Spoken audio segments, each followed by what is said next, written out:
As you all know, the stakes going into 2026 are higher than ever, but we're not going into this blindly. The path to winning is very clear to us, and it's rooted in our families and neighborhoods, and specifically Latinas. When we're talking about like the decision maker of the household, we're talking about Latinas. They're the ones that make decisions for their families. They're the ones that are going to make sure that everybody in the household turns out to vote. So when we're really talking about what's our secret ingredient, we're talking about the power of the Latina vote. One in every six registered voters in California is a Latina.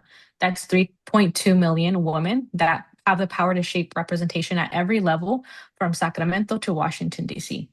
We ended up identifying Latinas throughout the state, but especially in the Central Valley, that are working on issues that are impacting our families on a daily basis. So, folks that are working on the affordable housing crisis, on environmental injustice issues like the quality of air and water in the San Joaquin Valley, folks that are working on the access to healthcare, right? Especially with the insurance just going up so much.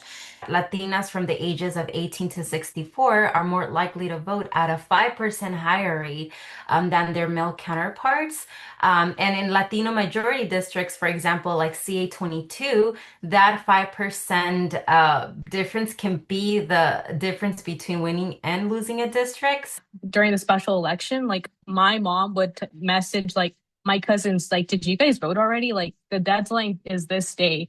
You need to drop off your ballot because if you leave it on in the mailbox on this day, like it's too late. So Latina women just know that they need to make everyone in their household and families just participate because they know what's at stake in their personal lives, but also in like their community, right? So I definitely would say that Latinas know the power of their vote. When you look at the power of voters of color, especially women, that's so powerful. We just actually really need to make sure that we're giving women voters the platform and really the strength to know that their votes do make a difference and that they can really make sure to identify who's going to be representing us in Sacramento and Washington, D.C.